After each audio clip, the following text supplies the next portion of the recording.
Déjenme mostrarles mi pantalla nuevamente.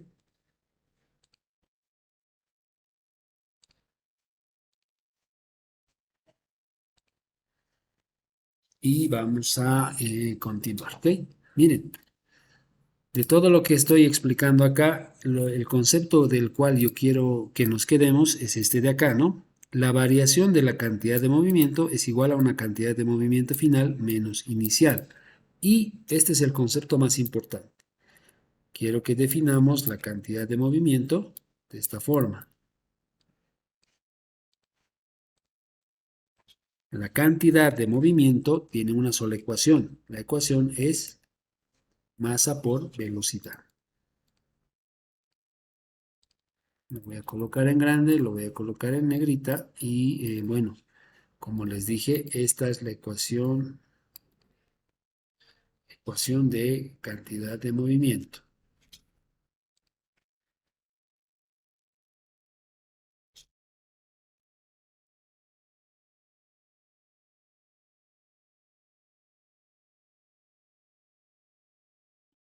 Comparto mi pantalla.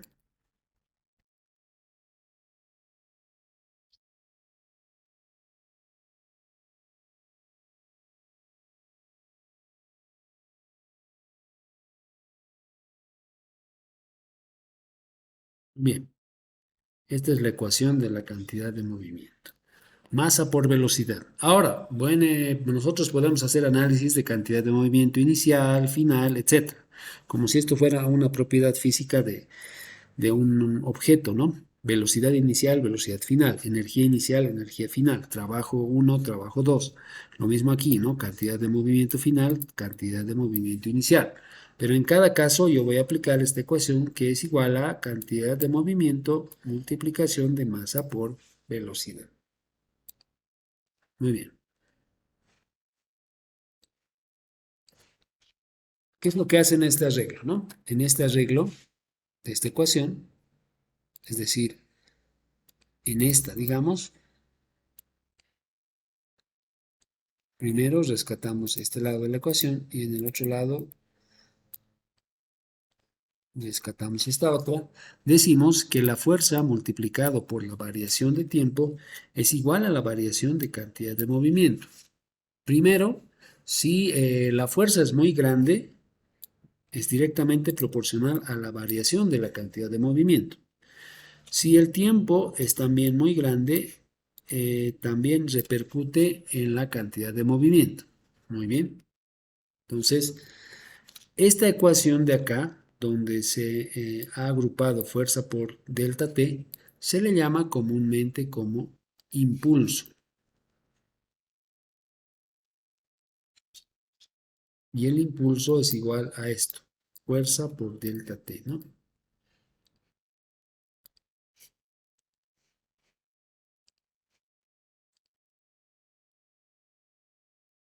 Y añadimos otra ecuacióncita que dice el impulso es igual a fuerza por delta T. El variable, bueno, la variable aquí sería unidades de Newton, la fuerza, multiplicado por segundo, y esas serían las unidades del impulso. El impulso, ¿ok? El impulso es una ecuación auxiliar en el cual multiplicamos la fuerza por la variación de tiempo, y eso nos da un valor total en newtons por segundo de impulso. Muy bien.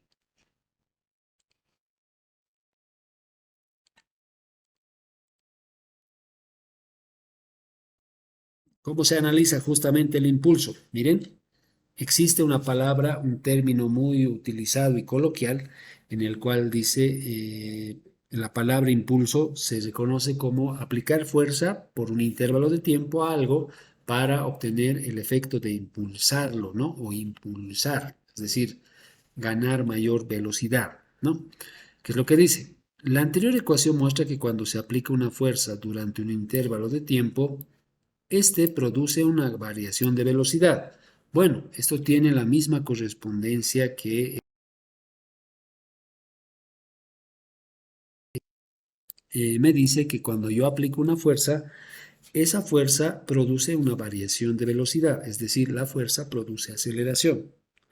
Lo mismo estamos diciendo acá, la fuerza produce variación de velocidad y esta variación es directamente proporcional al intervalo de tiempo.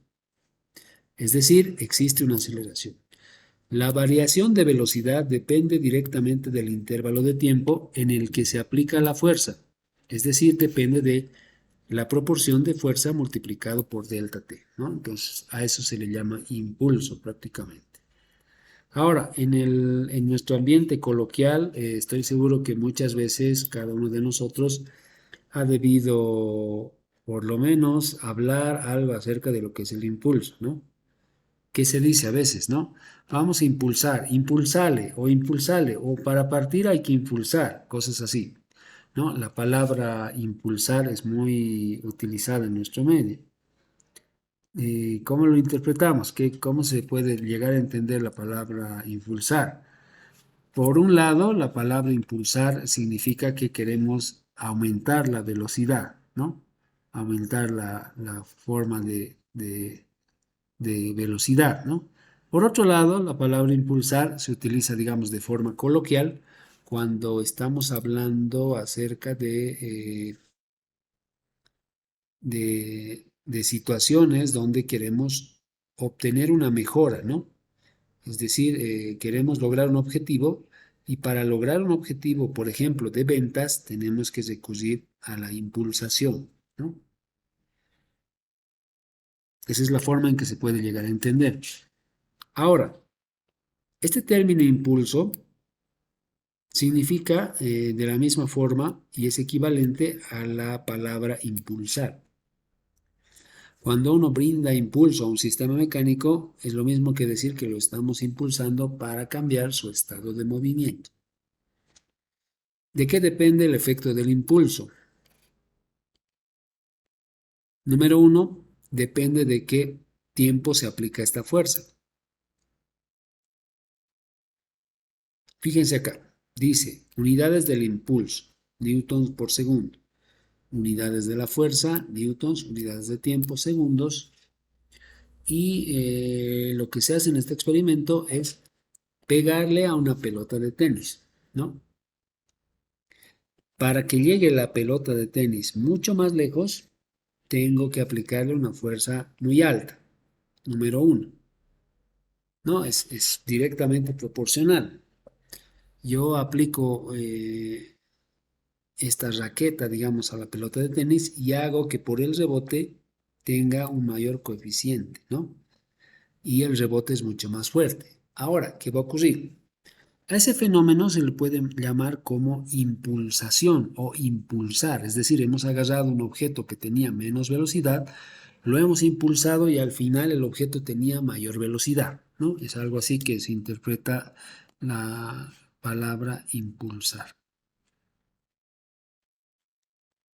Bueno, antes de pasar a esta parte, justamente ocurre de que la impulsación solamente ocurre en un determinado instante cuando existe un intercambio de contacto, ¿no? Para que esta pelota tenga un impulso, tiene que interactuar con esta fuerza F y por un intervalo de delta T tiene que estar en contacto con esta raqueta. De esa forma, toda la fuerza se transmite a la pelota. Bueno, la mayor parte, ¿no? Muy bien. Ok. A esto, ¿qué hacemos, no? A esto vamos a hablar ahora de lo que es la cantidad de movimiento o también lo que se llama momento lineal. Esto de acá, ¿no? Momento lineal. ¿Cómo se interpreta el momento lineal? Primeramente, hacemos la diferenciación. Fuerza por delta T es igual a impulso y masa por delta V es igual a cantidad de movimiento. Muy bien. El producto o resultado de aplicar o impulsar o aplicar un impulso o impulsar es el movimiento de traslación. Muy similar, ¿no? A que queremos impulsar un vehículo. El resultado de esa impulsación es que el vehículo va a tener una velocidad determinada. Muy bien. Entonces, desde el punto de vista son dos cosas, ¿no? Primero es el resultado de aplicar un impulso. Y segundo, impulsar es el resultado del impulso. Impulsar va a ser siempre el movimiento de traslación. Si nosotros hacemos un impulso y no logramos que se mueva, se puede considerar que el impulso también ha sido igual a cero, ¿no? Entonces, este movimiento de traslación permite que el momento lineal sea conocido también como cantidad de movimiento. Y de hecho es con el parámetro con lo cual nos vamos a quedar, ¿no? La cantidad de movimiento. Y se representa con m por delta v, que significa masa por velocidad 2 menos masa por velocidad 1. Muy bien. Ok. A ver, deme un momentito, por favor. Deme un momentito, un minutito.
Bien.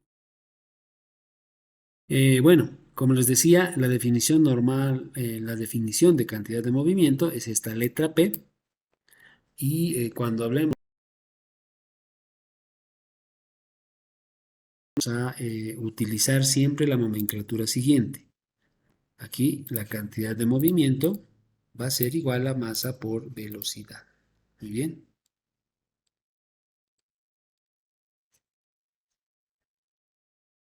Y esas dos son las dos ecuaciones que necesito que memoricen, ¿no? Una de ellas es cantidad de movimiento. Esta de aquí justamente, bueno, esta no.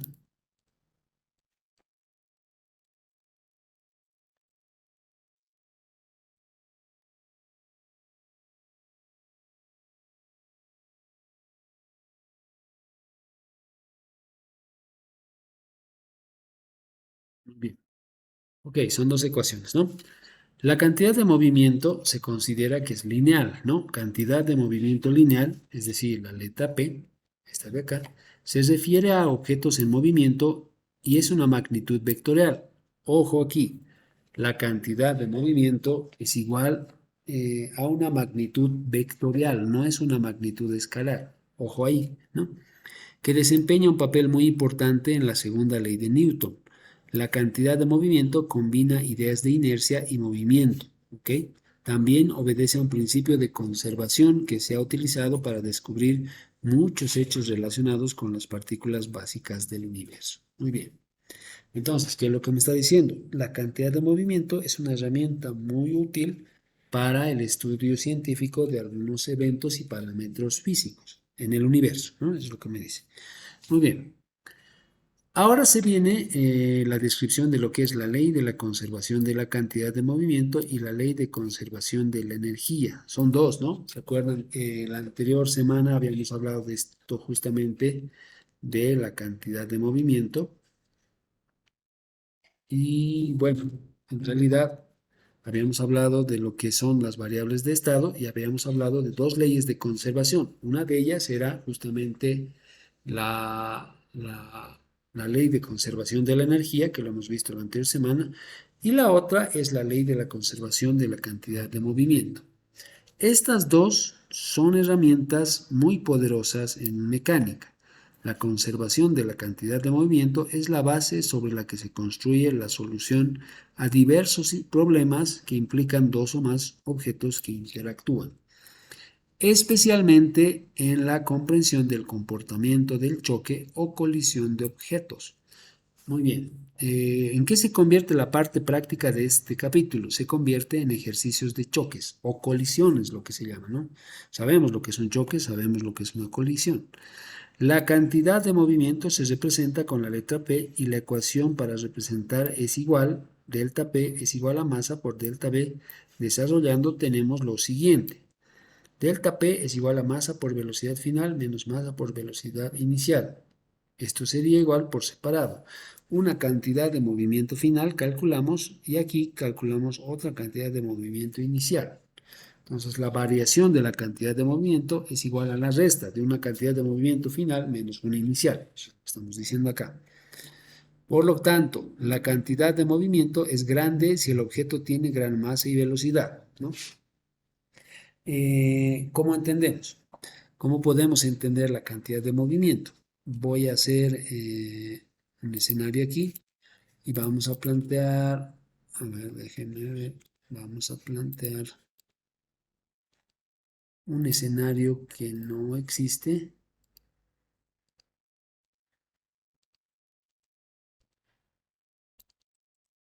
pero que puede existir.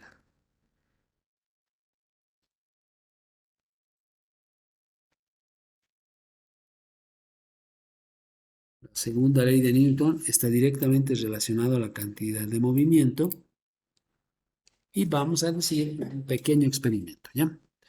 A ver, déjenme buscar aquí un icono de autobús. Este es un ejemplo clásico que siempre lo doy en las clases de física, ¿no? Vamos a ver esto, como me sale el icono de un bus. A ver,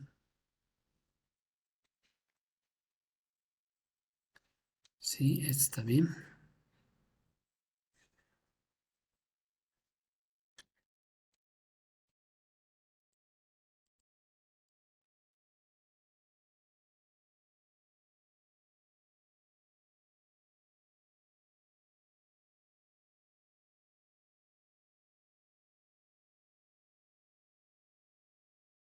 Ok, vamos.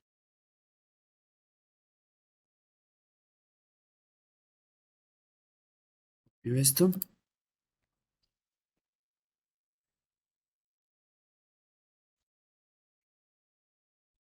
Bien, ya se ha pegado.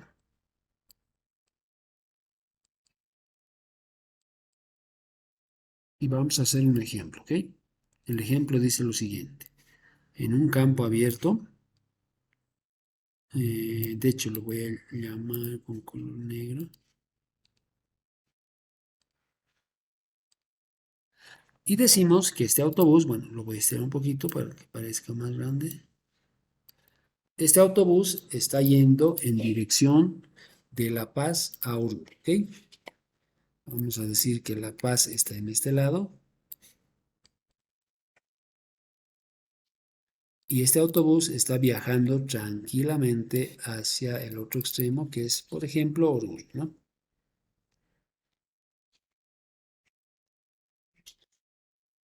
Muy bien, ¿qué va a ocurrir? Por el otro lado, de Oruro a La Paz, viene otro vehículo y es un vehículo liviano.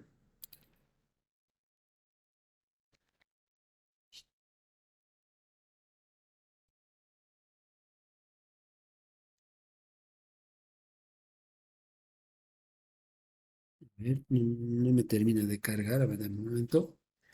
Este, este está perfecto.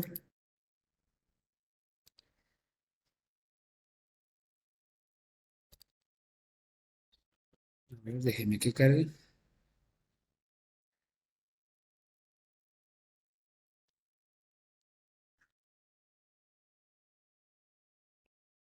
Me voy a escoger un deportivo justamente.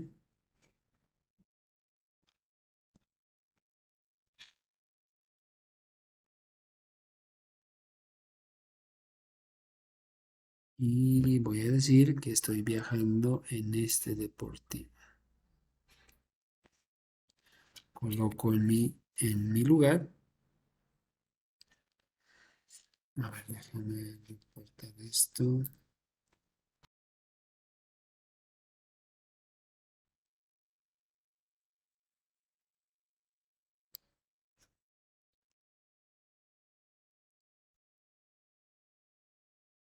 Ok, ahora sí. Coloco el deportivo. Y vamos a decir, bueno, voy a colocar un poco más grande al bus, ¿ya? Para exagerar el asunto. Y voy a colocar un poco más pequeño el auto. ¿Ya? Muy bien. Vamos a plantear el siguiente escenario. Por un lado está un vehículo, un autobús de gran cantidad de pasajeros dirigiéndose hacia Oruro. Y por el otro lado está de Oruro viniendo a La Paz un auto deportivo, ¿no? Muy bien. Vamos a decir que lamentablemente, más adelante, en una parte, digamos, muy alejada de la ciudad, o al medio entre La Paz y Oruro, ocurre lo siguiente.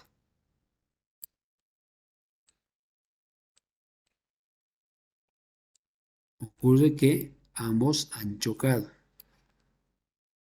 Se supone que es algo que no debería ocurrir, pero puede llegar a ocurrir, ¿no? Primer escenario, uno parte de La Paz, el otro de Oruro, y en algún momento, por alguna mala maniobra, por un caso fortuito, que no debería ocurrir y no deseamos que ocurra, ciertamente, hay una colisión, ¿no? La colisión se ha producido directamente entre el bus y el auto deportivo. Mi pregunta es ahora, pregunta de razonamiento, obviamente, es ¿qué piensan ustedes que quién resulta más dañado? Si quieren, pueden responder en el chat, pueden colocar bus o auto, ¿no? ¿Cuál resulta más dañado en una colisión entre un auto y un autobús? En un autobús, perdón, y un auto. ¿Cuál creen que sea? ¿Cuál resultará más dañado?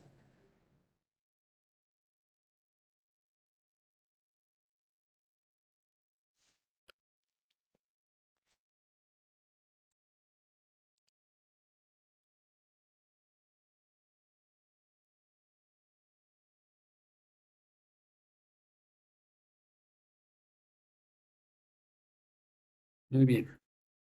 Ver en el chat que me han respondido.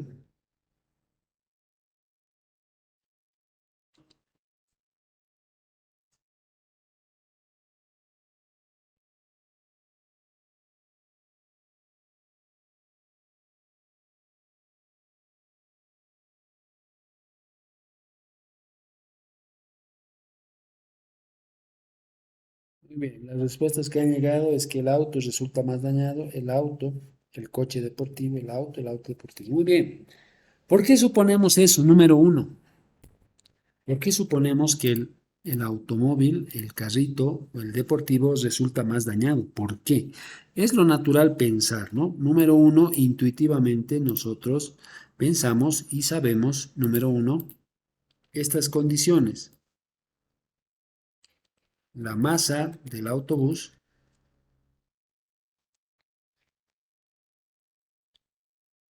la masa del autobús es mucho mayor.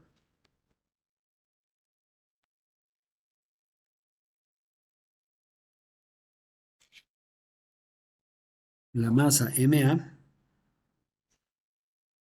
voy a copiar aquí el símbolo de mayor,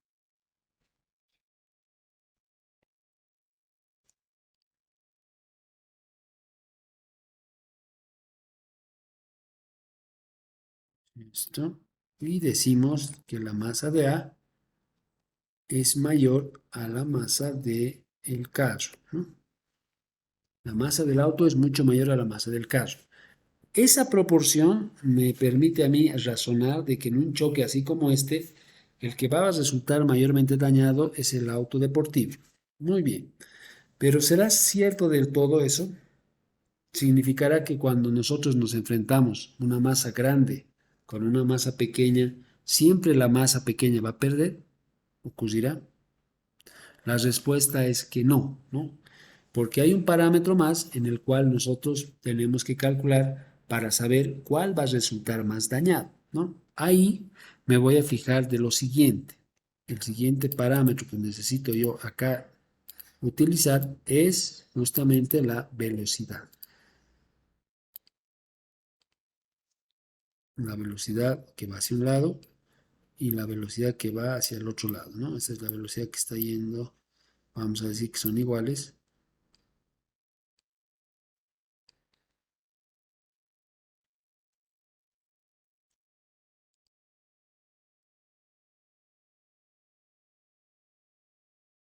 Ok, esa sería la velocidad con la cual está viajando el automóvil. Y a este le vamos a llamar la velocidad A, ¿ok? La velocidad de A. Y aquí le vamos a llamar la velocidad del coche. Muy bien. Hasta ahí. La otra forma de entender una colisión, volviendo a este nuestro ejemplo entre La Paz y Oruro, es que la colisión no depende solamente de los parámetros de masa, ¿no? No hay parámetros de masa. No significa que tú tengas una masa mayor y por tener masa mayor, cuando choques con alguien que tenga menor masa, siempre vas a ganar. No ocurre eso. Por lo cual, ¿por qué no ocurre eso? Número uno, porque en realidad en una colisión no nos interesan las relaciones de masa y la interacción entre velocidades. Lo que me interesa realmente es la variación de la cantidad de movimiento, ¿no? Y eso es lo que manda. Aquí yo puedo calcular una cantidad de movimiento, fíjense, igual a cantidad de movimiento del autobús, voy a colocar, es igual a la masa del autobús multiplicada por la velocidad del autobús. Esa es su cantidad de movimiento. Por este otro lado, la cantidad de movimiento del coche es igual a la masa del coche multiplicado por su velocidad, ¿no? Y esa sería la cantidad de movimiento, esa sería la cantidad de movimiento para el coche, ¿no? Ok. ¿Qué es lo que ocurre en una colisión? Hace un momento yo les preguntaba, en una colisión de un autobús con un deportivo, ¿cuál resultará más destruido? La mayoría me ha dicho que el coche, ¿no? Es decir, que el auto, este autito va a resultar más destruido en una colisión. Pero, ¿qué pasará si nosotros aumentamos la velocidad de este coche? Ya no es este vector en azul, sino es un vector más grande, ¿no? Fíjense acá. Por lo cual significa que el autobús está yendo a menor velocidad que el coche. ¿Qué puede ocurrir? ¿Será que ahora darle al autobús? ¿Creen que esto es posible? A ver, respondan en el chat.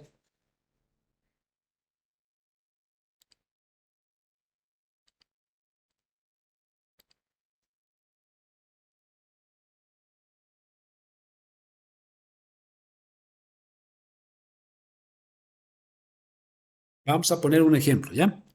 Vámonos a los ejemplos, mejor para que esto sea más interactivo. Vamos a definir la masa del autobús. Voy a decir que este autobús tiene una masa. ¿Cuál es su masa? Le voy a colocar 1000 kilogramos, ¿ya? Me estoy inventando. Puede ser que sea más, 1000 kilogramos. Y por este lado, el coche tiene, le voy a decir, unos 500 kilogramos, ¿ya? Y voy a exagerar un poco, este que tenga 5000 kilogramos. Y este va a tener 1500, ¿no? 2000, digamos. No 20.000, 2000 kilogramos. Muy bien. Cuando ocurre el choque, como habíamos dicho, número uno, ocurre de que como el autobús tiene mayor masa, tiene 5000 kilogramos comparado contra los, a ver, esto está mucho, pero le voy a colocar 1500 kilogramos, ¿ok? Contra los 1500 kilogramos del cochecito, en el choque, ¿qué va a ocurrir? Tendemos, nosotros intuitivamente decimos que el automóvil va a ser destruido por el bus, ¿no? Pero ¿qué puede ocurrir? Vamos a calcular un escenario real. El primer escenario, vamos a decir, en que la cantidad de movimiento depende, como decíamos, depende de las velocidades, Vamos a colocar velocidades muy inferiores, ¿no? Entonces decimos lo siguiente.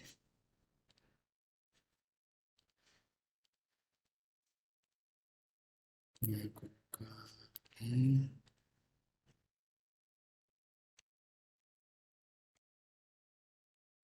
la velocidad de A en este punto. Y vamos a decir que inicialmente tiene una velocidad igual a 10 metros por segundo. Ya vamos a decir que tiene la misma velocidad. Este va a, perdón, 10 kilómetros por hora.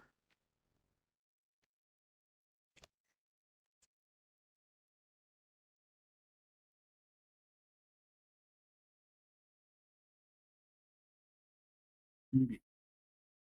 Ok, decimos que va a una velocidad de 10 kilómetros por hora. ¿Ya?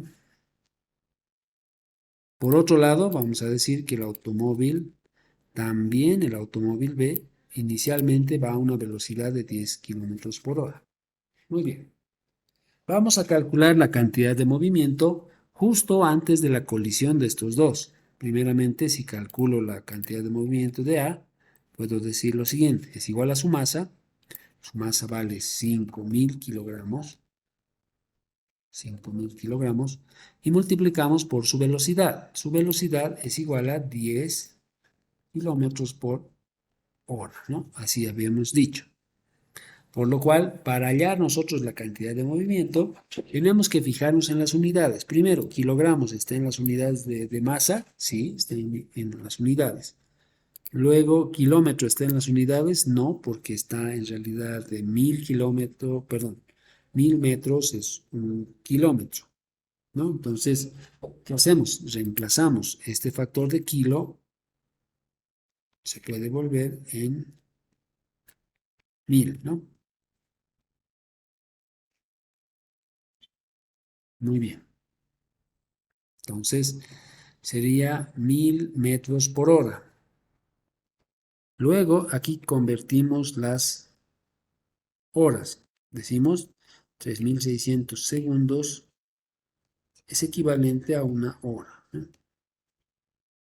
Bueno, tendría que hacerlo al revés. 3.600 segundos debería venir abajo. 3.600 segundos son equivalentes a una hora. Entonces, ¿qué hemos hecho con esto? Hemos llevado la masa en kilogramos y su velocidad lo hemos llevado a unidades de metros por segundo. Ahora sí, realizo el cálculo, ¿no? ¿Cuánto será la cantidad de movimiento del autobús? A ver, déjenme buscar mi calculadora. Calculamos, ¿no? Sería 5.000, esto, multiplicado por 10, multiplicado por 1.000, y todo eso es igual a eso, lo dividimos entre 3.600.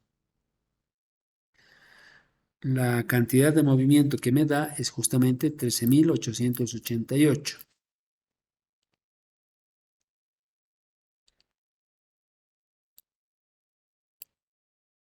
Entonces decimos que la cantidad de movimiento de A es 13.888, ¿no? Muy bien. ¿Qué unidades tiene esto? Tiene unidades, ¿qué unidades tiene? Newton por segundo. Puede ser un tipo de unidades, por ejemplo. Y otro puede tener unidades de metros por segundo multiplicado por segundo, ¿no? Entonces, cualquiera de las unidades. Una de las unidades más utilizadas me muestra aquí, por ejemplo, en nuestro textito, dice, las unidades de la cantidad de movimiento son newton segundo, o también se puede calcular masa, bueno, que sería 1 kilogramo por velocidad, por metro por segundo al cuadrado. Entonces puede llegar a ser eso también. Entonces, en nuestro ejemplito sería esto, ¿no? Newtons por segundo. Ok, hasta ahí no pasa nada. Vamos a calcular ahora qué ocurre con el automóvil B, el que viene de Oruro. hacemos la conversión. La cantidad de movimiento del coche, en realidad no es de otra cosa, es del coche, va a ser igual a su peso. ¿Cuánto es su peso? 1500. Entonces aquí coloco 500 multiplicado por su velocidad. Su velocidad igual es 10 kilómetros por hora y listo. Con eso calculo la cantidad de movimiento de C, ¿no? Que sería esto igual. Déjenme sacar la calculadora. Sería 1500 por 10 por 1000 dividido entre 3600 segundos.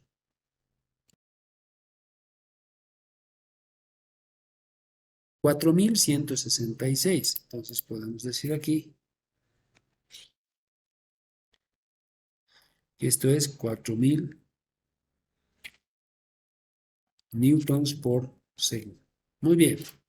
Si hacemos la comparación entre la cantidad de movimiento que sería esta de acá, del autobús, y comparamos con la cantidad de movimiento para el automóvil, ¿cuánto será la diferencia? De 4000 a 13000, bueno, son más de 9000, ¿no? Más de 9000 unidades de cantidad de movimiento de diferencia. Por lo cual, si nosotros hacemos colisionar, como en este caso, hacemos colisionar 13.000 newtons por segundo contra 4.000 newtons por segundo, ¿quién va a resultar dañado? Obviamente, el más dañado va a resultar el autobús, perdón, el cochecito, porque el autobús lo va a pasar directamente, lo va a arrollar, ¿no? Entonces, ocurre ese caso. Ahora, para acabar la clase de hoy, vamos a hacer sobre el mismo ejercicio, vamos a aumentar la velocidad a 100 kilómetros por hora para el automóvil, ¿ya? ¿Y qué va a ocurrir en este segundo escenario? En vez de multiplicar por 10, aquí multiplicamos por 100 y calculamos cuánto va a salir aquí, su cantidad de movimiento. Sería 1500 por 100 por 1000, todo esto dividido entre 3600. Y me sale 41.000, ¿no? ¿Qué tal esa? Ya no me sale 4000, me sale 41.000. Ok. Y con esto acabamos, por favor, ¿no? Miren, en el primer escenario, cuando el automóvil y el bus tenían la misma velocidad, la cantidad de movimiento del bus superaba por 9000 más o menos a la cantidad de movimiento del automóvil. Pero en este segundo escenario, la cantidad de movimiento del bus se mantiene constante en 13.000, no hemos variado, sigue siendo 13.000. Pero por otro lado, a este automóvil le hemos aumentado la velocidad a 100 kilómetros por hora. ¿Qué significa? Que con 100 kilómetros por hora su cantidad de movimiento ahora es 41.000. Entonces, en este segundo escenario, el coche deportivo tiene mayor cantidad de movimiento que el autobús. ¿Quién creen que resulte más herido en esta colisión? En este segundo escenario, ¿no? La respuesta es que el más herido, el más destrozado, el que va a recibir más impacto, va a ser el autobús. ¿Por qué? Porque la cantidad de movimiento del autobús es 13.000, mientras que la cantidad de movimiento del coche es 41.000, ¿no? Obviamente, el coche también se va a dañar, pero también la colisión va a dañar al autobús, ¿no? Entonces, eso es lo que pasa. Ahora, si se dan cuenta a dónde quería llegar, que la cantidad de movimiento en una colisión depende de su masa y de su velocidad, pero para saber los resultados, digamos, entre una colisión entre dos objetos, debo considerar también estos valores de cantidad de movimiento, ¿no?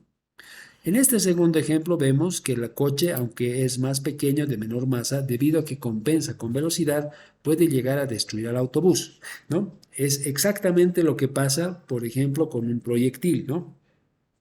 Cuando uno dispara un arma de fuego, ocurre lo siguiente. El arma de fuego dispara un proyectil, ¿no? El proyectil del arma de fuego tiene una masa muy pequeña. De hecho, no se compara su masa contra la masa de una persona. Pero cuando impactan un proyectil de un arma de fuego contra una persona, ¿quién resulta más dañada?